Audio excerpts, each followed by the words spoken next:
Monsieur le Président de la coordination nationale des élèves étudiants, Monsieur le Président de la coordination départementale des parents d'élèves, Monsieur le responsable, Madame le responsable de Handi Dynamique, Monsieur le Président de l'Association des handicapés moteurs, chers invités, chers membres du personnel, je voudrais, dans mon propos, partager avec vous quelques informations par rapport aux efforts que le Sénégal est en train de faire dans le cadre de la promotion et de la protection des droits des personnes handicapées.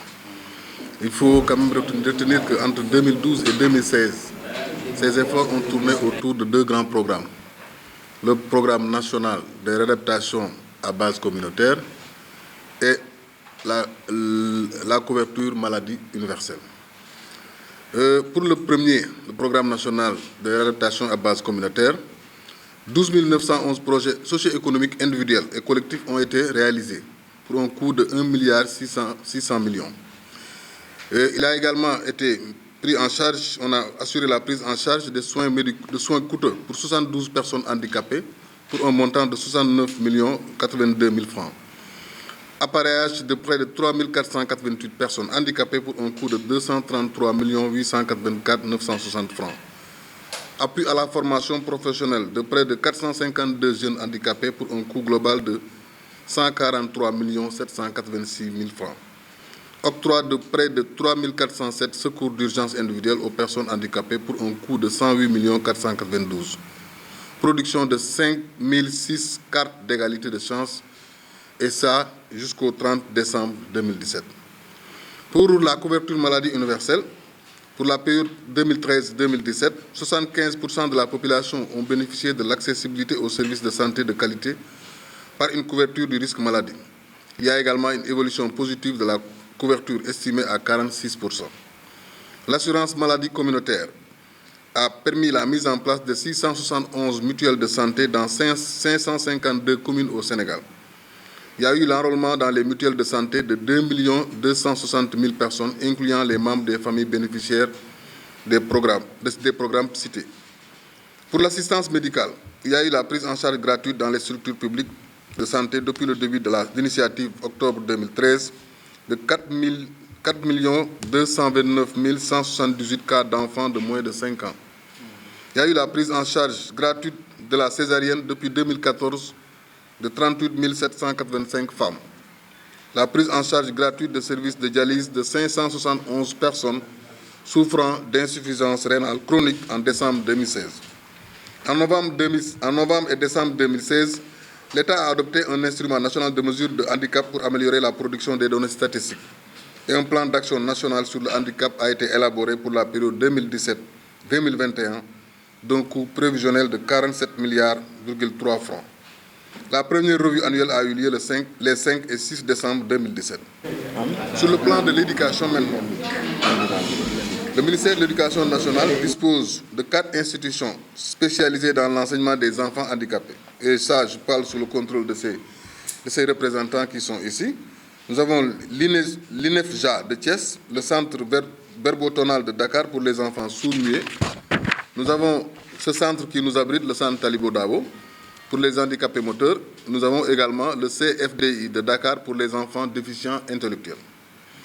Pour améliorer l'accès à la santé des indigents et groupes vulnérables, y compris les personnes handicapées, le gouvernement a entrepris des projets et programmes tels que la CEEC, la CMU, le projet Filet Santé Nutrition. L'harmonisation des différents programmes de filets de sécurité résulte de la directive du chef de l'État du 30 avril 2015 lors du lancement officiel du programme de la CEEC consistant à inscrire toutes les personnes handicapées détentrices de la CEEC dans les programmes nationaux et de la couverture maladie universelle. La nouvelle initiative du gouvernement intitulée CMU élèves, qui sera élargie aux talibés, vient renforcer le dispositif d'accès des enfants aux services sociaux de base, notamment à la santé. Dans le cadre de l'application, les enfants handicapés bénéficient d'un dispositif d'accès aux droits suivants: lieu d'accueil des enfants handicapés, école spéciale, école inclusive, centre d'écoute de jour, lieu d'accueil médico-social. Nous avons le GIE Kër Xale, le centre pédopsychiatrique de Thiaroye. Accès à la scolarisation, dotation de bourses et de kits scolaires à tout enfant présentant un handicap inscrit dans une école de son quartier ou dans une école spéciale. Accès aux loisirs, collaboration avec Spécial Olympique. Ces enfants titulaires de la carte sont enrôlés dans les mutuelles de santé de l'État et l'État assure leur cotisation. S'ils ont moins de 5 ans, ils bénéficient des services de santé totale et leurs familles bénéficient du programme. La mise en œuvre de ces programmes, le gouvernement a intégré la dimension handicap dans le prototype des infrastructures chargées d'accueillir les enfants en âge scolaire. Et quand on parle de ces infrastructures, on pense à la bonne collaboration qui est entretenue entre l'école et la CETUD dans le cadre des transports, parce qu'il faut penser toujours à aménager des systèmes d'accès à ces moyens de transport, mais également dans les bâtiments publics. En 2013, 5244 classes ont été aménagées pour les adapter aux handicapés. Et le plus important pourcentage est revenu à l'Académie de Ziguinchor avec 30,9%. De plus, d'autres actions sont menées et ont permis de créer de nouveaux établissements spécialisés, fournissant un enseignement de base de 10 ans à des enfants vivant avec un handicap lourd dans tous les chefs-lieux de région ou de département. Former des éducateurs spécialisés, des personnels d'appui et paramédicaux, renforcer les capacités des enseignants à la prise en charge des enfants handicapés. Créer des écoles inclusives dans chaque collectivité locale et promouvoir leur collaboration avec les centres spécialisés. Soutenir les établissements spécialisés existants qui accueillent des enfants à besoins éducatifs particuliers à travers notamment le renouvellement régulier des équipements et matériels didactiques. Le ministre de la Formation professionnelle et de l'Apprentissage et de l'Artisanat a pris la circulaire 43-22 du 23 décembre 2016 relative aux mesures incitatives ciblant un certain nombre d'établissements pour la formation professionnelle des personnes handicapées ayant abouti en 2017 aux résultats suivants. Il y a eu la formation quantitative de 49 personnes handicapées sur divers corps de métier, inscription de 93 personnes handicapées et offre de 606 bourses de formation professionnelle à des jeunes handicapés de 2012 à 2017 dans le cadre de la phase 2 du plan national de réadaptation à base communautaire dans toutes les régions pour un coût de 188,7 millions de francs CFA. S'agissant du centre Talibou Dabo, je pense que l'arrivée de son nouveau directeur est à saluer en la personne de Mouché Sow, qui, pour ceux qui le connaissent, pour ses proches, a été toujours considéré comme une œuvre sociale ambulante. Maintenant, il n'est plus ambulant parce qu'il est maintenant au centre. Et c'est un plaisir de le recevoir dans cette école pour l'engagement et l'amour qu'il porte par rapport à l'égard des personnes vulnérables. Le centre Talibou Dabo constitue, comme il l'a dit, une référence. Parce que du point de vue de sa longévité, je ne pense pas qu'il y ait des centres plus anciens que ce centre. Et du point de vue également de sa capacité d'accueil et des paquets de mesures que ce centre offre aux personnes bénéficiaires, ce centre donc constitue une référence, un référentiel dans les institutions ou structures en charge des personnes handicapées. Chers récipiendaires, je sais que vous avez subi une formation de qualité avec l'expertise de Mme Silva,